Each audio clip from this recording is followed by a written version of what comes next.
Hola a todos, hoy me he colocado en otro sitio para hacer un vídeo un poco diferente que no he hecho nunca, así que decidme lo que pensáis o si tenéis otras ideas de temas que queréis que trate de esta misma forma. Y van a ser frases que son útiles si lo que queréis es veniros a vivir a Reino Unido o alquilar un piso en Reino Unido o, la verdad, en cualquier otro país en el que se hable inglés. Van a ser palabras y frases en inglés que pueden ser útiles en esas situaciones, como digo, sobre todo en Reino Unido, y algunas de las cosas puede que sean específicas para Reino Unido, pero por lo general son palabras en inglés que se pueden usar también en otros países. La situación es ahora bastante diferente y no sé cómo es todo en comparación a cuando me vine yo hace más de 6 años con Brexit y todo eso, así que en cuanto a situación de cómo poder mudarse sobre todo desde España a Reino Unido, no voy a tratar ese tema en este vídeo, pero es algo que estoy investigando. Estoy intentando saber lo máximo posible para haceros un vídeo de ese tema, pero como sabéis, pues no es algo que yo esté viviendo ahora, yo ya estoy aquí en este país, por tanto no sé cómo es la situación actual y creo que no la han explicado muy bien todavía, pero me estoy intentando enterar para contároslo después. Me he intentado organizar, así que espero cubrir la mayoría de las cosas. Si todavía queda algo que no haya contado, decírmelo en los comentarios, pero como digo, voy a empezar. Lo primero que tengo aquí es la distinción entre tenant y landlord, landlady. Tenant es la persona que alquila, es el inquilino, y es una palabra básica cuando vas a alquilar. Y como digo, también landlord o landlady es la persona del que alquilas, es el propietario del piso que lo pone en alquiler y es la persona pues que estarías en contacto cuando una vez ya estés viviendo en el piso. A partir de ahí me muevo al tenancy agreement, que es el contrato de alquiler que vas a tener, ya sea privado o por agencia. Como digo, hablaré un poco más de las dos situaciones también en este vídeo y algunos consejos y todo eso, pero el tenancy agreement es algo que tienes que tener. Si no te dan uno, pregúntalo porque por ley lo vas a necesitar. No por ley, hay situaciones en las que a lo mejor no lo necesitas, pero si se diese la situación es muy útil que tengas uno y aconsejo 100% que tengas uno, sobre todo por tu seguridad en cuanto a si te quieren echar del piso, si te quieren decir una cosa o la otra. Por tu seguridad legal recomiendo 100% que tengas un tenancy agreement. Y en ese tenancy agreement también reconsejo 100% que tengáis una cosa que se llama break clause. No sé el nombre en español, pero básicamente es cuando puedes decir que a partir de cierto momento puedes tú acabar el contrato cuando quieras. Por ejemplo, es muy común en Reino Unido que los contratos de alquiler sean de 12 meses o de 24 meses, sobre todo si los haces por agencia. Si los haces individualmente es más común que hay algunos de tiempo a tiempo corto, o sea, a corto plazo, digamos, de 3 meses o 6 meses. Si los haces por agencia, lo más normal es de 12 o 24. Obviamente eso no te da a ti mucha flexibilidad para moverte si lo necesitas o lo que sea, por tanto recomiendo 100% que preguntéis por la break clause. Normalmente se suelen poner a los 6 meses, lo que quiere decir, o a la mitad del contrato. Si es uno de 12, normalmente quiere decir que a los 6 meses tienes una 6-month break clause, que quiere decir que a esos 6 meses es cuando tú puedes empezar a decir que si te quieres ir de ese piso, puedes hacerlo a partir de esos 6 meses. Si es un contrato de 2 años, normalmente se hace a los 12 meses y así. Y a partir de ahí puedes tener tú ya el notice period, que un notice period es la misma palabra cuando te vas de un trabajo.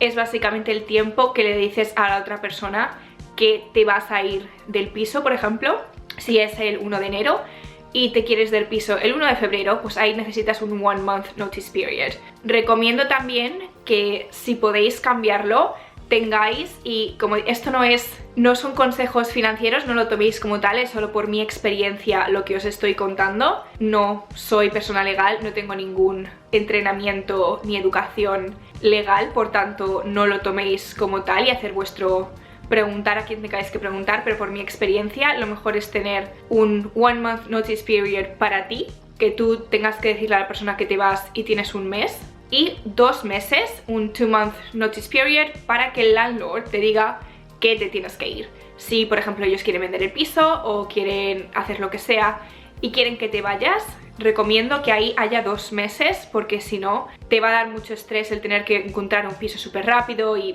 recomiendo que sea 2 para el landlord y 1 para ti, pero ya digo, eso cada uno que interprete lo que quiera. Pero sí, el notice period, importante que miréis eso también en el tenancy agreement.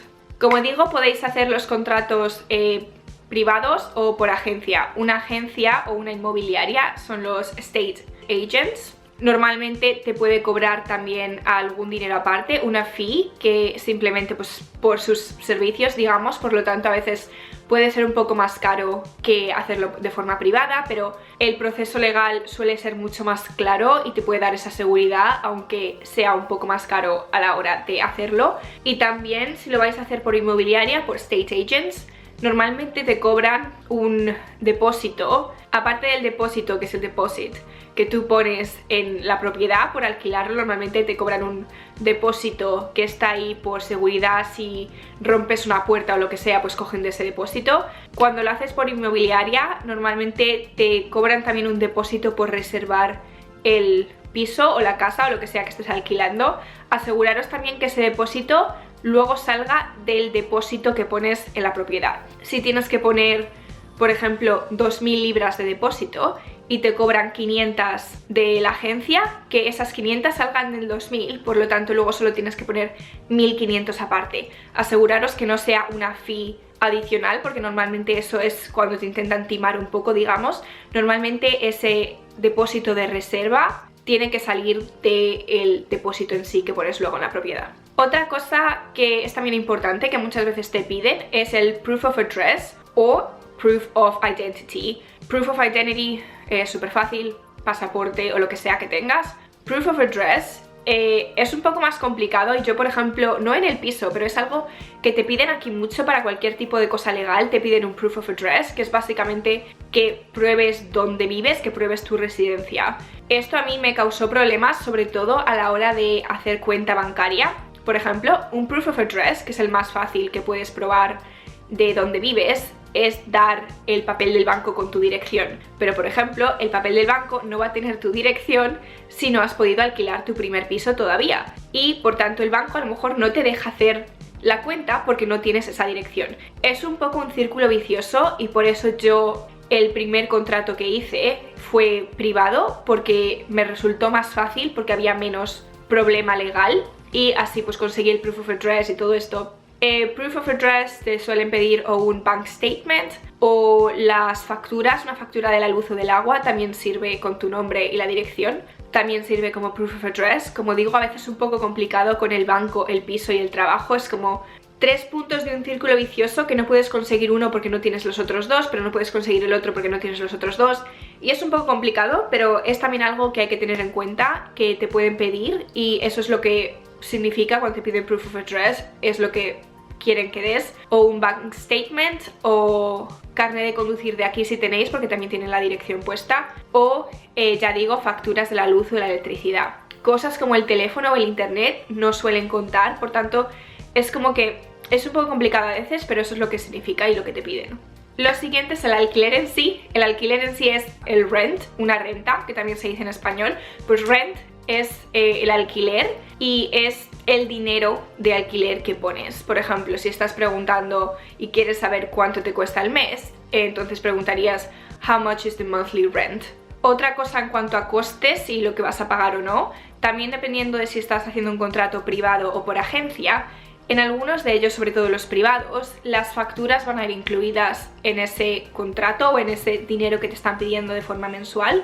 Sobre todo si los buscáis en páginas web de estas que son un poco más rápido y lo haces con cualquier persona que ya esté en el piso. Algunos de ellos también incluyen facturas. Las facturas son las bills y pueden ser o de agua, de electricidad o lo que sea. Muchas las incluyen, por tanto, otra frase que os puede ayudar a la hora de entender qué es lo que incluye es what does the rent include o does the rent include bills. De esa forma podéis saber bastante claro qué es lo que os incluye, y si vais a tener, por ejemplo, si tenéis un presupuesto de 1000 y el alquiler son 800 y encima de eso os van a decir que las facturas son 300, pues si os sale del presupuesto, pero si os dicen que 800 es todo y va incluido, pues perfecto. Otra cosa en cuanto a, ya he dicho, rent, es el alquiler, sobre todo lo que pagas. Otra forma de llamar al alquiler es lease. Lease es, también os pueden decir, el contrato en sí puede ser la lease, y eso es el alquiler en sí, no el dinero, sino como lo legal de la parte del alquiler. Entonces, sobre todo la palabra lease viene muy bien a la hora de comprar piso, porque más que casa, porque la mayoría de los pisos, esto es ya un poco tema diferente, pero cuando compras propiedad en Reino Unido pueden ser o freehold o leasehold.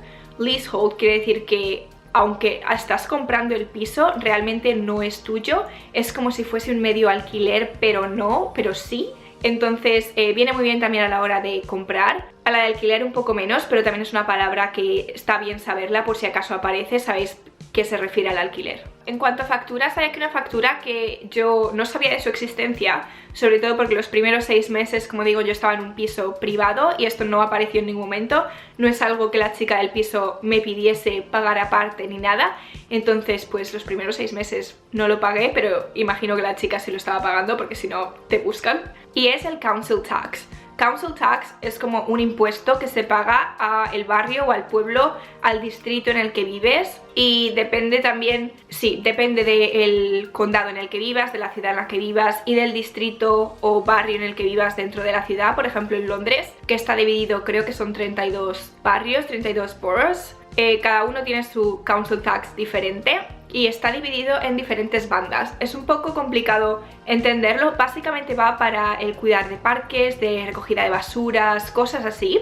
Y depende de dónde vivas de localización y también de la propiedad en la que vives. Está dividido en bandas de la A a la H, la A siendo lo más barato y la H siendo lo más caro, y lo pagas de forma mensual o anual, como quieras. Y es algo que hay que considerar, sobre todo si estáis alquilando de forma por inmobiliaria, que vais a tener que pagar luego todas las facturas aparte. Está bien mirar cuánto va a ser el council tax de ese piso antes de mudaros, porque hay algunos barrios en los que es carísimo y por tanto vais a tener que pagar ese añadido, que a lo mejor si estáis mirando entre 2 pisos en diferentes barrios y uno sale más caro que el otro, mirad bien cuánto es el council tax, porque a lo mejor el que os parecía antes más caro acaba siendo más barato porque está en un barrio con un council tax más barato. Es un poco confuso el cómo está hecho el pagar. Si estáis cerca de un parque, normalmente pagas más que si estáis más lejos de un parque, porque como estás pagando el cuidado de ese parque, es un poco confuso, pero ya digo, es algo que 100% mirarlo si estáis buscando alquilar un piso, sobre todo si tenéis un presupuesto concreto. Y con eso, obviamente, saber dónde estáis viviendo. Las palabras aquí es borough, que es el barrio en sí. Por ejemplo, en Londres, ya digo, está dividido en 32 diferentes. County, que es el condado, y también el postal code, que es vuestro código postal. Pero aquí en Reino Unido los códigos postales son súper útiles. En España a mí no me resultan tan útiles porque un código postal lleva una zona súper grande. Aquí el código postal buscas la casa exacta de alguien. Los códigos postales tienen varias letras, son 2 letras y un número, y luego 2 letras y otro número. Las 2 primeras letras es básicamente de la ciudad donde vives, o en Londres el barrio en el que vives. Por ejemplo, si es NE es el noreste, SW Southwest, y luego llevan los números. Y básicamente poniendo el código postal de alguien, sobre todo cuando vas a algún sitio y estás buscando en Google Maps cómo ir a algún sitio, poniendo el código postal te lleva exactamente a la dirección. Por tanto, es algo que una vez alquilas un piso, saber tu código postal es algo esencial, porque en cuanto a todo, lo necesitas para todo. Si estás buscando, si quieres comprar algo por internet o lo que sea, pones tu código postal y te pone la dirección entera y cosas así. Por tanto, es algo súper útil y ya digo, algo que va a salir en la conversación 100%.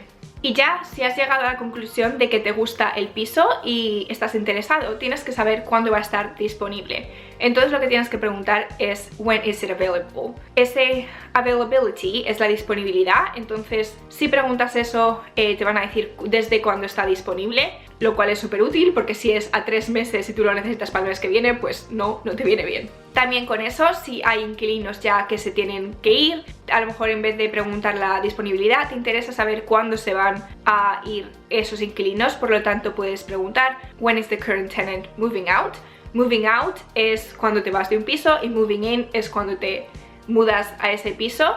Entonces, move in, move out, muy fácil y muy útil también para las conversaciones de alquileres. Una vez que tenemos eso, si entramos ya en cosas más específicas sobre el piso, quieres saber si lleva muebles o si no lleva muebles, porque si no los lleva, los vas a tener que comprar. Por tanto, una de las preguntas que necesitas es does it come furnished or is the flat furnished? Básicamente, furnished significa con muebles y unfurnished significa sin muebles. Muchos vienen a lo mejor con la cocina en sí. Does the kitchen come furnished? y así puedes saber si la cocina viene con los electrodomésticos. Does the kitchen come in with the appliances? Appliances son los electrodomésticos. Si vas a vivir con más gente, flatmate o housemate son las palabras para referir a ellos. Normalmente housemate creo que es más común. Bueno, flatmate, housemate, si vives en un piso va a ser flatmate. Si vives en una casa puedes decir housemate, dependiendo, ya digo, si es un flat o una house, vas a saber si es un flatmate o un housemate. Normalmente en Estados Unidos sé que también es muy común la palabra roommate. Aquí si dices roommate es un poco raro porque se da a entender que compartes la habitación y no el piso. Por lo tanto, sí compartes la habitación, entonces sí es un roommate. Pero en Estados Unidos sé que lo usan más de forma general, pero aquí se entiende más como que compartes la habitación. Por lo tanto, si lo que compartes es piso o casa, entonces dirías más flatmate y housemate. Otra cosa que es también muy importante, sobre todo si vais a Londres, porque muchos de los pisos que vais a encontrar son enanos, son minúsculos y cobran mucho dinero. Por lo tanto, muy importante saber cómo es de grande el piso. Obviamente una vez que vais y lo veis, pues lo veis, pero si estáis haciendo preguntas antes de mudaros y queréis pues quitar algunos que a lo mejor no os interesan tanto y queréis saber cómo es de grande la habitación, sobre todo si no estáis alquilando un piso entero, si es solo una habitación lo que estáis buscando, podéis preguntar ¿Does it fit a double bed? Or ¿Does it fit a single bed? Double bed, single bed, cama doble o cama individual.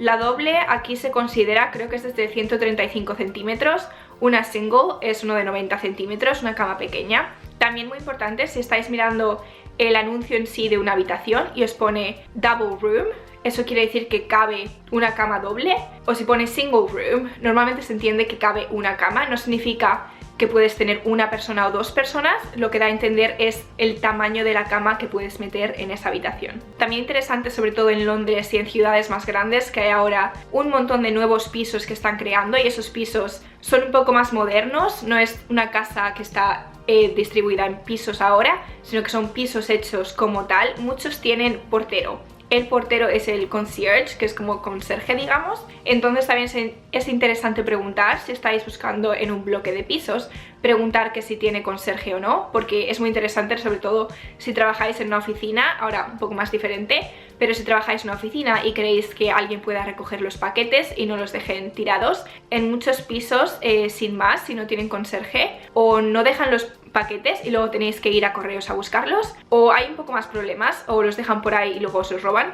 Entonces es interesante saber si tiene conserje o no. Ya digo, concierge, esa es la palabra que necesitáis. También si tenéis coche y necesitáis plaza de aparcamiento, parking space, preguntar does it come with any parking spaces. Muy útil porque si tenéis un coche y no viene con aparcamiento. Si os dicen off-street parking, eso quiere decir que es en la calle tal cual, no está en la parte del piso o del edificio en sí.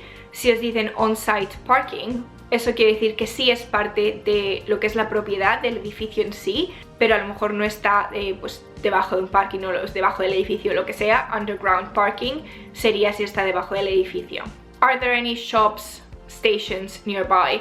Si quieres saber qué es lo que hay cerca, pues dices are there any, la palabra en sí, nearby. También muy interesante saber, porque yo no lo sabía en un principio en los primeros pisos que estuve, es dónde está el cacharro para medir el agua y la electricidad. Where's the water meter? Where's the electricity meter? Muy importante saber dónde está porque vais a tener que poner en algún sitio para las facturas, saber cómo vais en cuanto a la electricidad. Y la última, que es un poco sobre todo para pisos más modernos, es preguntar what are the kitchen specs or what are the bathroom specs. Specs viene de specifications y quiere decir por ejemplo, os dicen las marcas de las cosas de la cocina, si lleva microondas, si lleva horno, si lleva lavaplatos, como se diga, y esas cosas. Por tanto, súper útil. Estas van a ser todas las cosas que os quería contar en el vídeo de hoy. Si os ha gustado el vídeo, por favor, darle a me gusta, suscribiros y decirme en los comentarios qué otro tipo de vídeos de este tipo, qué temas queréis que hable. Si me ha faltado algo, si tenéis preguntas, si queréis saber otras palabras o frases, decidme en los comentarios y os puedo responder ahí.